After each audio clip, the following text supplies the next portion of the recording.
President, I thank you sincerely for the opportunity to contribute to this debate on this bill entitled An Act to Provide for the Service of Trinidad and Tobago for the financial year ending on the 30th day of September 2024.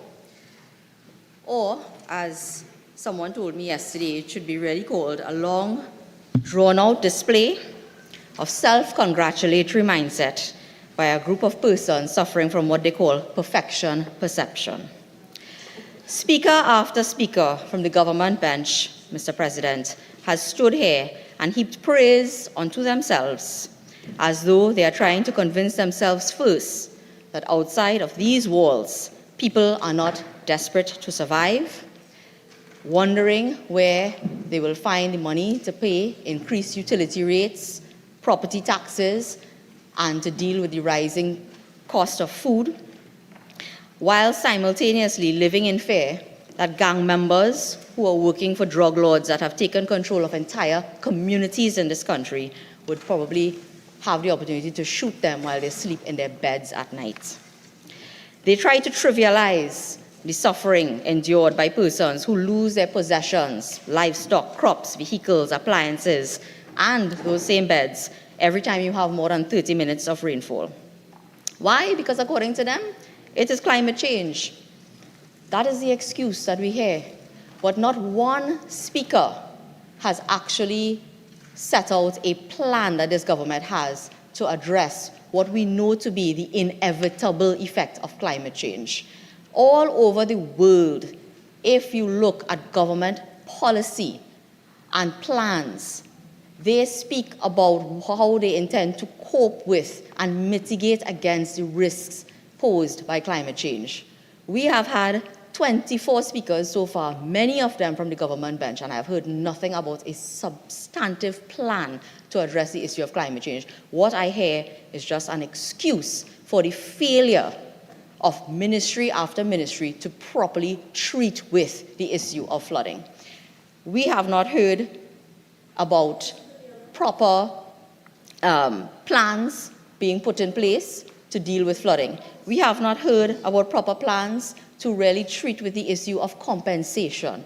We have not heard about proper plans to build retention ponds or have simple things being put in place to alleviate the suffering of our citizens. And that is what we came here expecting to hear from our government. But we are reminded at every single juncture when we come to this place that this government is an uncaring government that will come here and proffer excuse after excuse without any real plans. So they'll come here and tell let the peasants lote line the flood water because it is not their fault. The failure to repair floodgates, install proper functioning pumps, and actually switch on those pumps when it is necessary. Mr. President, we, and I think my colleagues, and I want to, adopt what was said by my colleague, Senator John, about the fact that the UNC is always down on the ground listening to what people have to say. And I have had the experience this year, during this financial year, of visiting one of the places that I heard both ministers in the Ministry of Works speak about in South Trinidad, where a simple switch to get a pump activated at the Tulsa Trace picnic site in South Trinidad could not happen until I actually saw a cow stuck in floodwater, a cow, after a little bit of rainfall. And I saw students who had to go and write CSEC examinations, sitting in their living rooms with water up to their thighs. But you know what I saw in the middle of all of that hopelessness created by this government? I saw UNC counselors arranging with private citizens to bring trucks to pick up those children and take them to school. And the next day I stood in this house and a question was posed by Senator Mark, asking what arrangements were being made to treat with the issue of children who had to miss exams, because 21 children were picked up on trucks provided by private citizens through the goodness of their heart at the request of our counselors who were on the ground and taken to write their exam, but many of them missed it. And what we were told on that day? We're still collecting information. We're still collecting information. I can tell you today that some of those children who were not able to write their CSEC exams have received absolutely no proper feedback as to where they will stand when they write the CAPE Level 1 and how they will be graded and so on, because they live in rural parts of South Trinidad. And on an entire day, when rain fell, and somebody from the Ministry of Works couldn't ensure that a pump was activated, and those children had to roll up their trousers and jump on a flatbed truck and go to try to write their exam while watching others who were inaccessible stay home and not write their exam. We have ministers who will come to this house and say, we're still collecting data because 24 hours is not enough time to even put something in place to assist those children. And then they stand here and say that they are doing everything to increase education, because education is a passport to prosperity and so on. Education is something, it was a passport out of poverty and a passport towards prosperity, but it should be for everybody. Everybody. And that is why you had a UNC government that tried to be the great equalizer when it came to education. We created access for education using technology. We tried our best to put the same access in the hands of every child. Under this government and their failure to manage catastrophes that we could anticipate, like flooding, because for months and months and months, councillors write letters and say that riverbanks are broken and need to be repaired, and it isn't done, they cannot anticipate the challenges that would be faced and put things in place to ensure that every single child, you don't have to give them a laptop, you don't have to give them the textbook grant, you don't have to do anything. Just make sure the children could go to school and write their exam, and that is something that this government has failed to do. In this debate, a ministry that receives over $2 billion a year has spoken about all sorts of grand plans and congratulated themselves about opening a highway that was started by somebody else and was somebody else's idea, and that they couldn't get it off the ground, but they are here to congratulate themselves of the job that they have that they have completed, which we know to be untrue, minus a big crack that we don't know how much it's going to cost to fix just yet.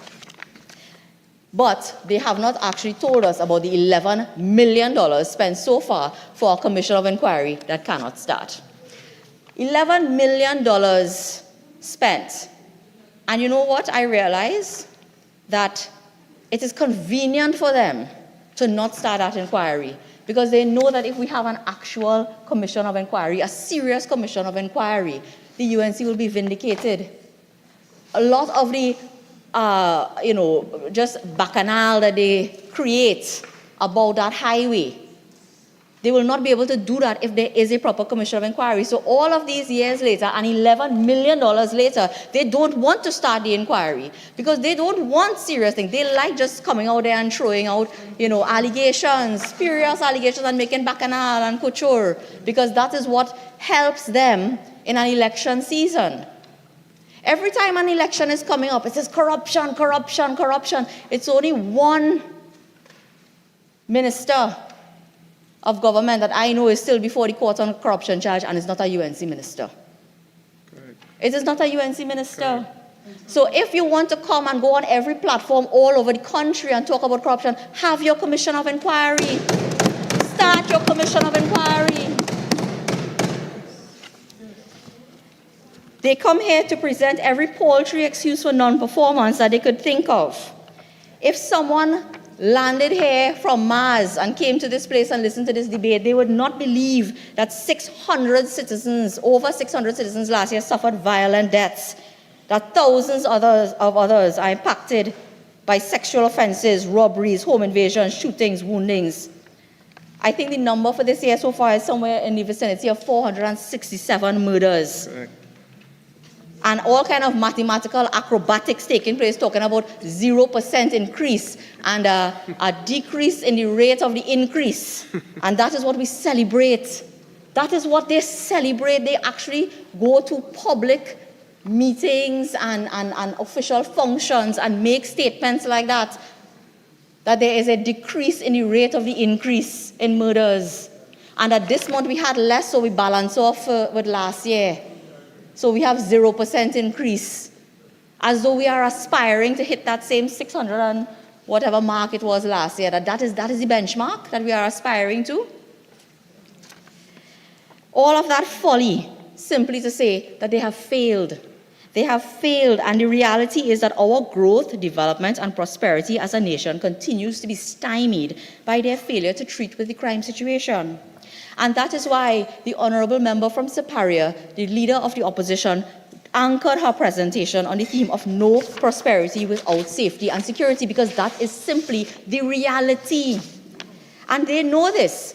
So the Minister of Tourism, who spoke yesterday before me, in one of his less impressive contributions, I don't think he was prepared, but he was asked to come on, he talks about increasing room stock and airlift and all these nice terms dealing with tourism and so on. But you know what he didn't mention? He didn't mention all of the negative travel advisories that are out there telling people, don't come here because of the crime situation. Correct. The U.S. Department of State, 17th of July, 2023, reconsider travel to Trinidad and Tobago due to crime. I'm quoting, exercise increased caution in Trinidad and Tobago due to terrorism and kidnapping. Some areas have increased risk. Read the entire travel advisory. U.S. government personnel are prohibited from traveling, and they list the areas, including beaches. We want to grow tourism in this country, and you have a travel advisory telling staff or any U.S. personnel, don't go to the beach. Prohibiting them. Violence and shootings occur regularly in some areas of Port of Spain. Country summary, violent crimes such as murder, robbery, assault, sexual offense, home invasion, and kidnapping is common. Why was that left out and nothing said about that and how we are treating with that from the Minister of Tourism? The Canadian government exercised a high degree of caution in Trinidad and Tobago due to violent crime. And they list them: armed robberies, assault, sexual assault occurs frequently in the island of Trinidad, especially in the capital, Port of Spain. Tourists have been targeted. And you are coming here to boast about increasing arrivals, and we're going to increase the amount of money that people spend when they come off the cruise ship, and how much the employees of the cruise ship spend as opposed to the visitors and so on. You know what the UK travel advisory said? High levels of violent crime. Avoid carrying large amounts of cash and wearing eye-catching jewelry. Imagine foreign governments. Yeah, you carry a belt. Imagine foreign governments telling their citizens don't walk with cash. And I think all of us saw firsthand what happened to a person who I think had dual citizenship walking through Port of Spain recently, being robbed. Beaten. And beaten and having to give up, and the comments that she made to the media thereafter. And then to make matters worse, had an even worse experience with law enforcement, trying to pipe a little change, a little $1,000 from the lady. That is the situation, and you come here to boast about boosting tourism? This is the reality in which we live. 1,000 Hyatts and Hiltons and Sandals and all of that is not going to change the reality and fill rooms when every developed nation in the world is telling their citizens, do not come here. So this government really needs, and something else that I looked at, recently there was a police press conference or so on. They were speaking about the murder rate. Of the 400 plus murders, they say, 14 were foreigners. 14 of them were foreigners. But you are coming here to pat yourself on the back about the great job you're doing to boost tourism. Mr. President, when will this government get out of la-la land and get on the ground and start dealing with real people and real issues? Because crime is the most significant issue facing us here today. I fear that we will continue to spiral downwards, and more citizens will continue to seek opportunities outside of our borders. We talk about brain drain when we have our little conferences and it sounds nice, but it is a reality. Every single day, I interact with people who are seeking opportunities abroad. And again, the Minister of Tourism, in response to someone's presentation, it might have been Senator John's presentation, says, well, those people who are lining up for the chance or the possibility to get a job in Guyana, they're not unemployed. We've managed 3.7 unemployment and so on, so we're doing great. They're not unemployed, they're just looking for better opportunities, they're looking to better themselves. Does the fact that people are looking to get out of here to better themselves not register with this government as a problem? If your only chance to better yourself and seek a better opportunity is to rush a line and try to get out of here, Away from Does that PLM. not send off alarm bells that something is wrong? Get away from all We this. have to do something about that. But what it has been presented in this budget to inspire any confidence that we will see a reduction in violent crime, the answer is nothing. You've come with a random announcement, 1,000 more police officers. We're still waiting on the 1,000 municipal police officers from some years ago. We hear we're getting body cameras for police because that will help us to boost public confidence in the police service, which we know to be very low, and it affects people's willingness to collaborate with the police and provide, evidence and so on. I think they buy cameras and no chargers or something like that. They never connect it up. They say it have no connectivity. It's non-functional. They allocate some money to buy new police vehicles. You can drive around, come down to Marabella. There's a scrapyard with hundreds of vehicles parked up, waiting to be repaired. You could just make an announcement of an allocation and decide that will solve the problem. If you buy the vehicles today, 6 months from now, some of them will be parked up in that same yard. No plan for the maintenance of our national security assets. None whatsoever. We had a boat, somebody bounced it, and it was a big secret. They sent it somewhere to fix and try to keep it under wraps as best they could. This is the state of our national security assets. I'll get to CCTV and the others just now because I have the data. We have a 13% detection rate and an even lower conviction rate, but we are, and I think that all of these statistics tell us why after 4 or 5 hours of a budget presentation, nobody really spoke about crime. Because how do you address that 13%?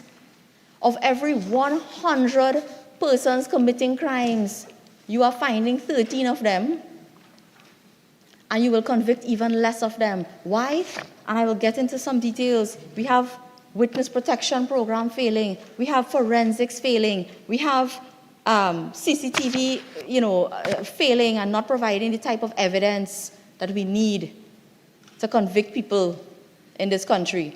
So that conviction rate continues to go down. And we have a DPP's office that apparently is now homeless. Well, not quite homeless, but was looking forward to being able to increase their staff complement. And $55 million later, we cannot look forward to seeing an increased staff that could deal with prosecutions and clear the backlog for indictable matters before our courts today.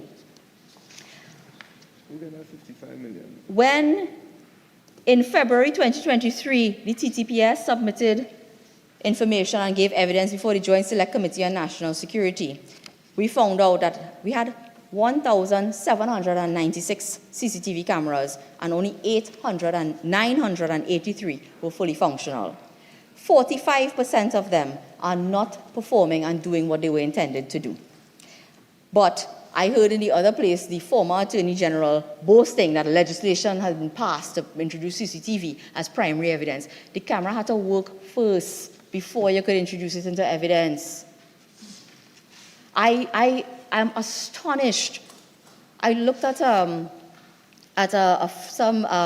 was happening there. I think it was the Office of Human Rights for the United Nations had something, and they were talking, and people from the government were presenting, and they're talking about all the legislation that they passed, how much has been operationalized, how much is actually bearing fruit for us. The answer is very little to none. Very little. I remember the debate in this house, and I said, listen, try to creep before you start to run. They passed legislation about they're going to videotape ID parades and videotape confessions and all of that. So, we wouldn't have all those issues. I don't even know that law has been proclaimed to date, and I don't know that if one video camera has been installed in a police station to videotape. The last time I witnessed a person giving a statement in a police station, they brought a fan where the front was missing, so you had to be careful that the blade didn't hit you because the air conditioning break down in the whole police station. That is the state of what we are doing, but we are boasting about we passing legislation to introduce video evidence and video recorded confessions. They cannot deal with simple things, but boast about intentions to do big things. $27 million was spent on mobile scanners They are parked up, and the JSC heard that they had some legal issues. But when the question was posed by members to ask them what legal advice they had received about those mobile scanners that could see guns within vehicles traversing the highways and so on, they said they hadn't received the advice. But they know it have a legal problem, so they're not using it. $27 million. In November 2022, we learned that from January to August of that year, Customs only did manual examinations of 3,998 containers out of 23,000 that entered the country. Why? Because we only had scanners working at the baggage port in Piaco. We did not have enough staff at Customs and Excise to do all the manual examinations at all the different bays at the port. And that is why we have only been examining a fraction of the containers entering the port. And we wonder why we have a problem with over 70% of crime in this country being committed with illegal firearms. We are allowing them in. But we spent I think the latest figure was $3.4 million on a crime symposium. And at the end of it, we say, you know what, America, it's your fault, The guns coming from you want it coming in here. You need to help us. And we all agree that America is the problem. Not that we have a wide open, unmanned border, illegal ports of entry. Not that we have legal ports of entry where we are not scanning properly and doing what is necessary to make sure firearms aren't coming in. The problem is where the firearm coming from. It's their problem. You need to come and help us, and you need to solve this problem. And we want to join some kind of lawsuit with Mexico.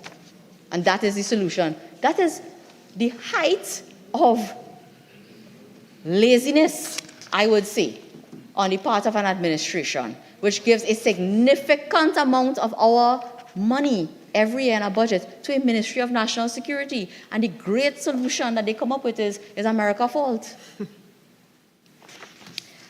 When we had that examination in 2022 at the JSC, we were told that RFPs went out and so on. The latest we're hearing is that the scanners may come next year. So that even if we take them at their word that the scanners will be here next year, well, the fact of the matter is between 2021 and 2024, it has been a free flow of firearms into this country. And that is something that this PNM government must bolt to their chest and take responsibility for. Every murder committed with an illegal firearm in this country is as a result of their failure to secure both our legal and the illegal ports of entry in Trinidad and Tobago. The guns aren't being made here. We are allowing them in.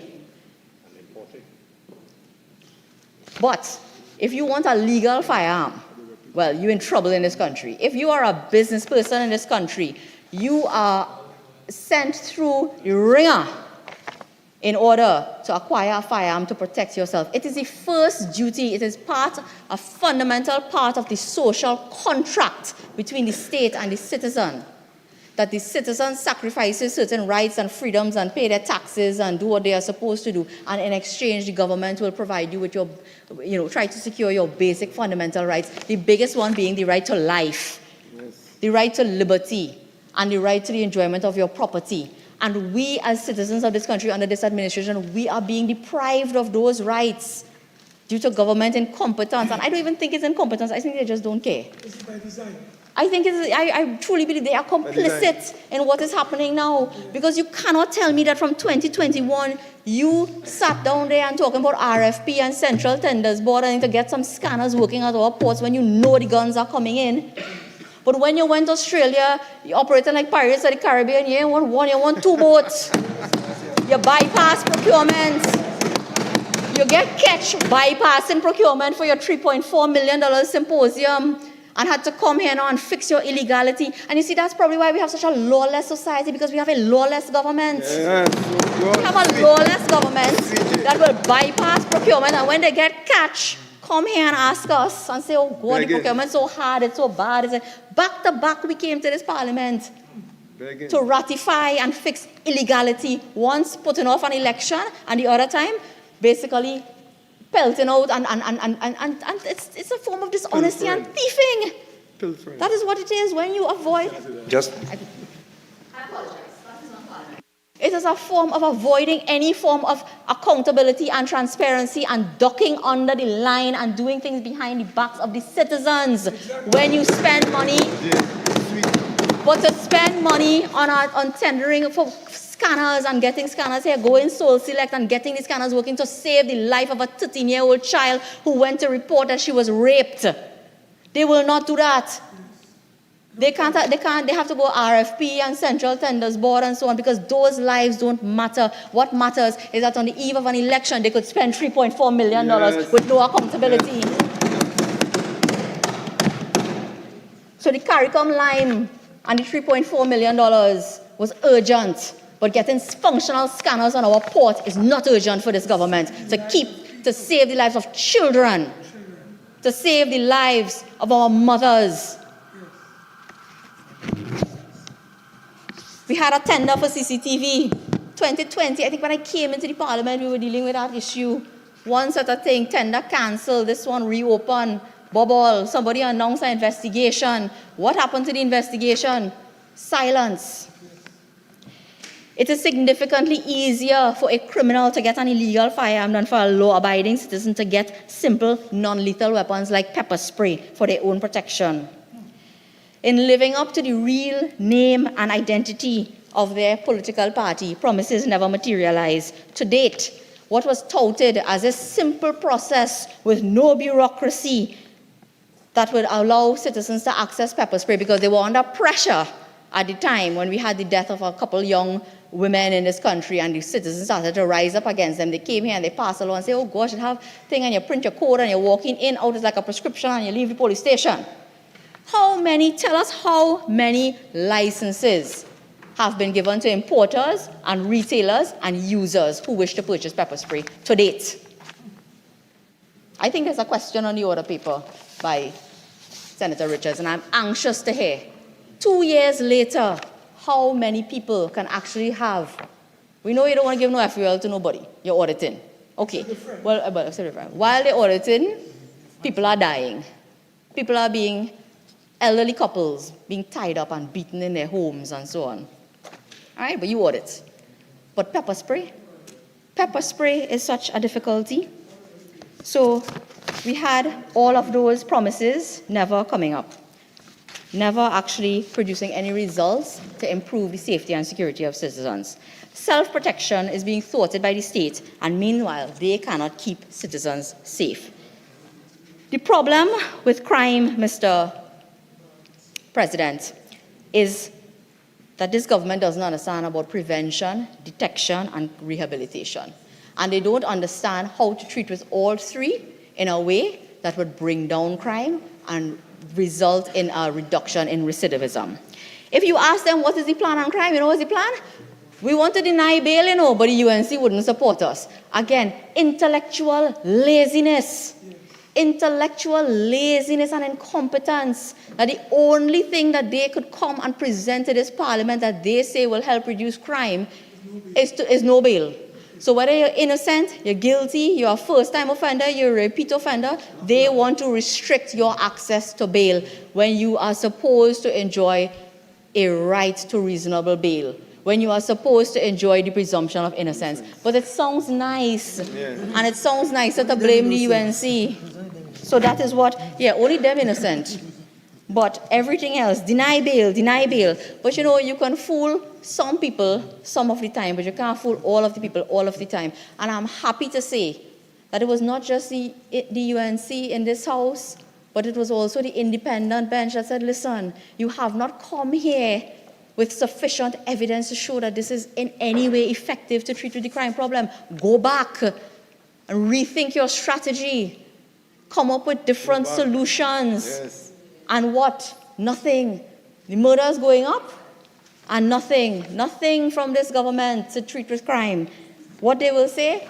Blame the UNC. The UNC passed electronic monitoring legislation, first introduced it in this parliament. They said they had issues, they wanted to make changes or whatever, they brought amendments and so on.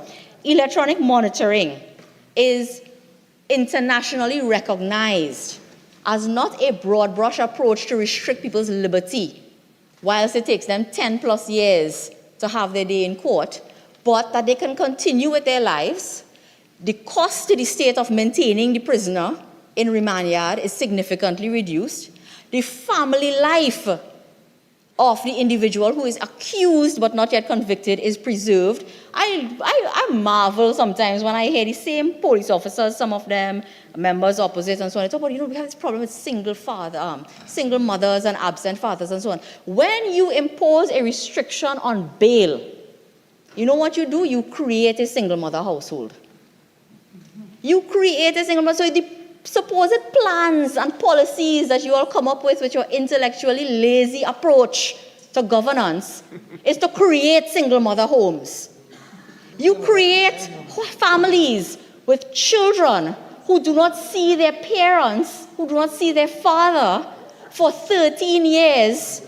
And in 13 years, when he comes out of prison because he's not convicted, because we have no DNA, we have no CCTV, the witness who was in witness protection left or dead or never got into witness protection or refusing to give evidence. The child has not seen the father for 13 years. The child didn't grow up with a father to guide them. The father is isolated from the community.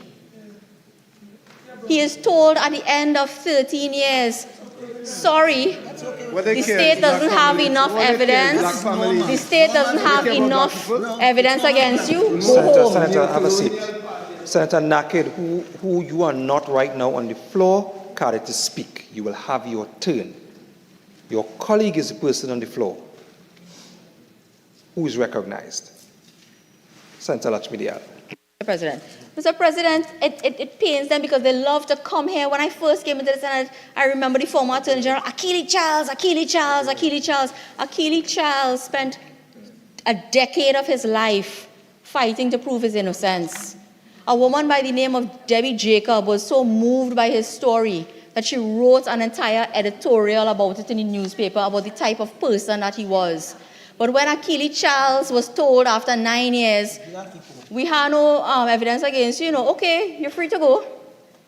He picked up his one rubber slippers and went back to the area that he came from, which is still riddled with crime and criminality and gangs. Their constituency. Right? Yes, your constituency, a PNM controlled constituency.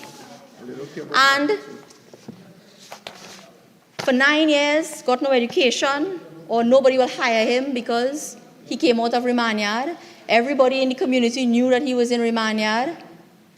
He hadn't seen his family and had lost all connection and support, that social support system. If you have electronic monitoring, and anybody who isn't so lazy that they actually think about the benefits of putting on an ankle bracelet on someone who is accused of a crime and giving them the opportunity to continue to work, take care of themselves. We have to allocate money in this budget to feed and house and try to clothe and give medical and dental and all the other support that is needed in the remand yard. You can cut that expenditure and buy the electronic monitoring bracelets and let people continue to see their children and have a relationship with their family, so that in the event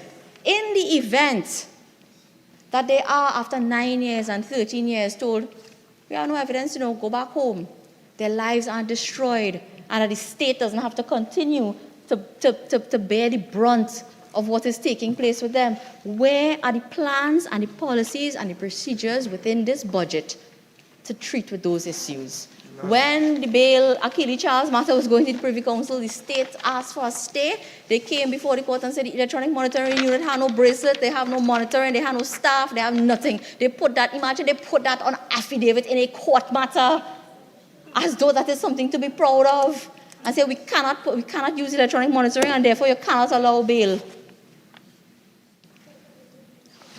Why haven't we heard about the establishment of a proper parole system? When COVID hit, they had to start identifying people willy-nilly and trying to figure out who we could get out of jail quickly, because if COVID break out in the prisons, we'd have a problem.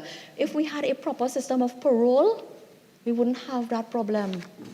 And I don't know if they don't buy papers and they don't read the newspapers, but you see all the time that judges sometimes interact with young people who went to jail for very serious offenses. But those children get into the system and they are model because they probably removed from the very bad environment that caused them to be caught up in criminal activity in the first place, and they become, they are model prisoners and they are released back into society. But when we release them back into society, what are we giving them? What are we doing for them? Do we have a psychologist who will sit and work with them and deal with the trauma of being in prison for 9 and 10 and 12 years? Achille Charles, God rest his soul, never received any support from the state when he left the prison. And he met an untimely death because he went back to a community riddled with crime and refusing to join a gang. He was murdered. Senator, you have 5 more minutes. Mr. Vice President, Mr. President, there's so much that you could say about the wastage of money in this country and money not being put into what is the critical needs to keep us safe as a country. We could talk about the $55 million wasted on a building which wasn't fit for purpose and which nobody did because, hurry, come for curry.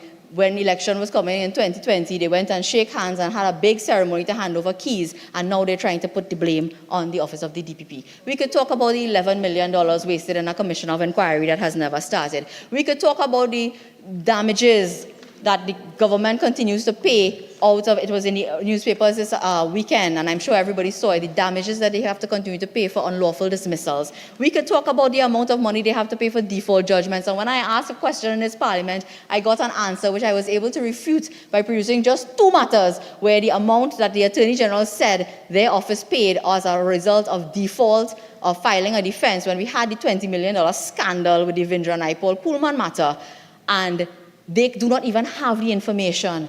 Nobody is monitoring what is taking place at the Office of the Attorney General with respect to how many matters they are losing, how many matters they are failing to file a defense, how many matters they are failing to file even an appearance, but they will blame everybody and then make up because, the Ministry of the Attorney General, as somebody was telling me, is now the Ministry of Magic.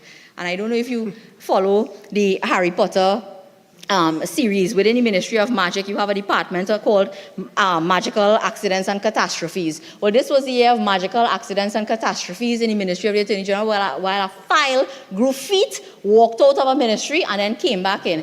And right after that, they had a cyber attack. And now every minister has come here and talked about we're building an app for this and there's an app for that. But what they have, they cannot even secure. For weeks, we had state attorneys appearing in court in this country saying that they had no access to their email, they had no access to certain files, and they could not continue with litigation in this country. We had a company's registry that crashed and went down, and the Minister of Trade doing the most, trying to increase and improve the ease of business ratings and so on for the country. But something as simple as access to the company's registry and being able to file your returns and incorporate new companies and to do business went down this year under under the watch of the Ministry of the Attorney General. When are we going? And the fact of the matter is that nobody takes ownership of what happens. Everything is swept to the side and swept under the rug. I heard the Minister of Digital Transformation get up and say that we found local companies that could do well, and the Attorney General, nobody else got the memo, but he started pounding the desk loudly and nearly break the desk because he was so happy that somebody, apparently, I don't know, locally can fix their problems. Well, I do hope that, they find the accidental magic reversal squad from Harry Potter that could come and fix all the problems plaguing the Ministry of the Attorney General, because this is the worst, absolute worst management of legal affairs in this country. And I say that as someone who has been a practitioner for close to 20 years. And I grew up in the Ministry of the Attorney General, and I've never seen so many catastrophe after catastrophe, wastage of money, and the absolute production of zero results. Something as simple as getting our consolidated laws. We have not had consolidated laws produced in this country since 2016. And please don't tell me it's COVID, because this was long before COVID that this has been due. Mr. President, what the country is facing, apart from a threat to your life, your safety and security, is you are facing an increased retirement age. The captains of enterprise and members of the Chamber of Commerce apparently sat down and thought it's a great idea. Well, go and tell that to the 57-year-old woman who is now at AO4 in the ministry and has been working since she's 18 years old and traveling from Barrackpore every day to Port of Spain, looking forward to sitting down in her hammock and rocking her grandchildren, that she now has to work 5 extra years before she could access her pension. Point. Go and tell them that, because you all don't live that life. You don't care. And you do not care, and you don't listen to people. And Senator John and I will wrap up by saying one of the best things that I have done in my life, and in my entire life, but since entering this house, was listening to the mandate of the political leader and having those pre-budget consultations. I sat in a room with no air-conditioned unit and listened to the people, fishermen, taxi drivers and others, complain to us about real problems. And the day this government decides to come out of their ivory towers and do that, they might actually produce a budget that has some results for the people of Trinidad and Tobago and some use.